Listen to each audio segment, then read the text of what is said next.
Saint Maximilian was born in the last part of the 21st century, so about like 1894, 1895. They said his parents were incredibly faithful. They were Polish, and so they really, really, really loved the Lord.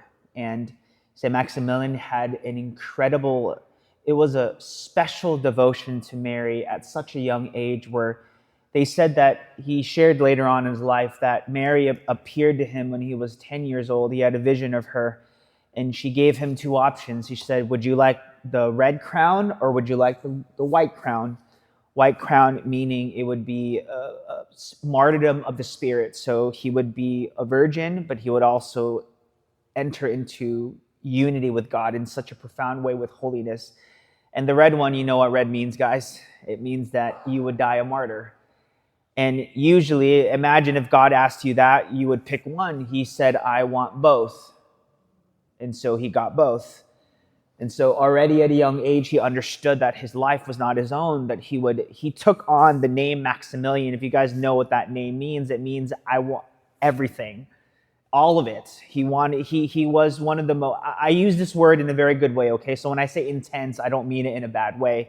He was intense in his love for God, intense in his zeal to bring Mary to souls. And so he created this group called the Militia Immaculata. It wasn't a military thing, of course, but it was a group of people. It would be priests, lay people, seminarians, and this group was designed that they would bring souls to God through the intercession of the Virgin Mary.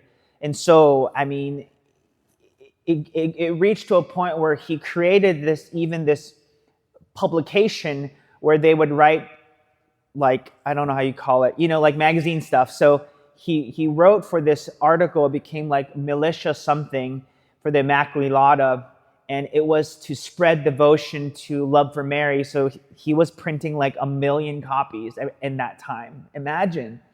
And so he wrote a lot of it. It was about Marian devotion, about how Mary can help you become holy, all the stuff that we know about Mary now. Imagine he was sending this out. And then it got to a point where he also created a publishing press, and it was founded by monks was doing it. And these monks would live incredibly intense, holy lives, but they were also working for this publication. So he also went to Japan, and he spread it there too, and it just spread throughout the area.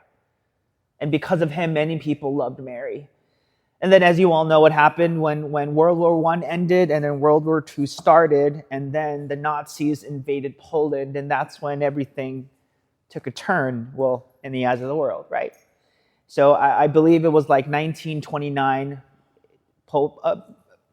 the Nazis invaded Poland, and as you know, I don't need to tell you the story, it wasn't good especially for the Jewish people, but even for Christians. And so St. Maximilian became a man who was already so well known because of his love for Mary, his love for God, and his love for the church. And as you can imagine, the Nazis don't like that, right? And so they took him, and he knew that he didn't want to run away. He knew that he was going to stay in Poland. So he literally stayed in Poland, and his entire publication, or the monastery, they took in the refugees. So whether that was Jewish refugees, Christians, Catholics, Polish people, they took them in and they hid them from the Nazis.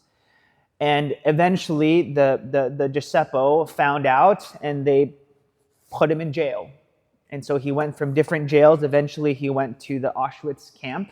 And if any of you have ever been there, you can see his cell, and there's a little cross there that they put. And if you ever been to Auschwitz, it's one of the most eerie, it is a very creepy place. You sense that something is not right. But when you go to a cell, there's this holiness there. There's something about that cell. Then they said that he was like an angel living among those in hell. That's how they explained it. And so it got to a point where 3 people escaped Auschwitz, and the Gestapos wanted to punish the entire group. And so they would ask, I believe it's 10 or 12 of them, to starve. And so they picked them one by one to show them if you try to escape, we will kill you. And so it was a way to scare them. And so they took about 10 to 12 people, I can't remember. And then there was a man, he was a Polish man, and he was screaming in fear and sadness because he says, I am a husband, I have children. And St. Maximilian saw this and he said, I do not have children. I am a Catholic priest. I will take his place. And so he stepped forward and he took his place. And they said St. Maximilian, he sang songs. He was doing confessions. He did everything. It's like his spirit did not die. And they said that one by one they all died except St. Maximilian Kolbe, to the point where the people who were running the jail, they had to inject him with poison to kill him because he would not die from starvation.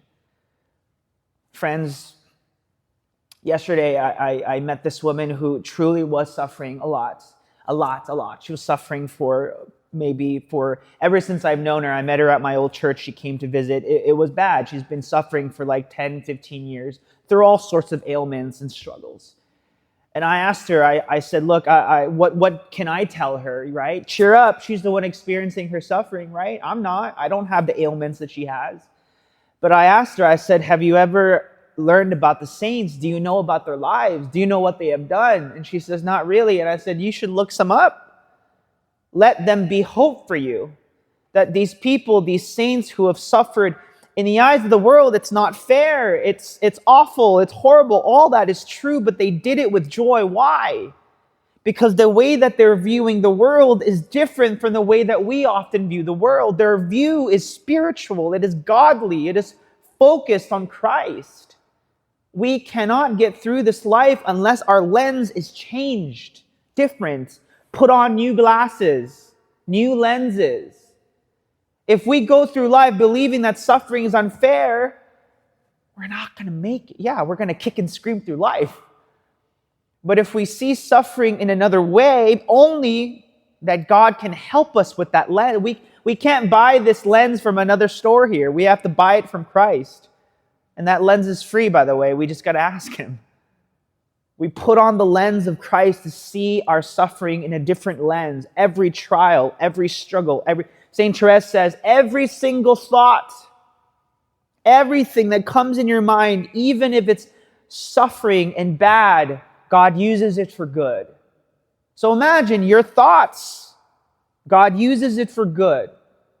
How often do we get crazy thoughts, struggling thoughts, trials, all that stuff? What if everything in this life was all about heaven? Every single thing that we do, that we think, every person that comes, every difficulty, every problem, what if it all was about heaven?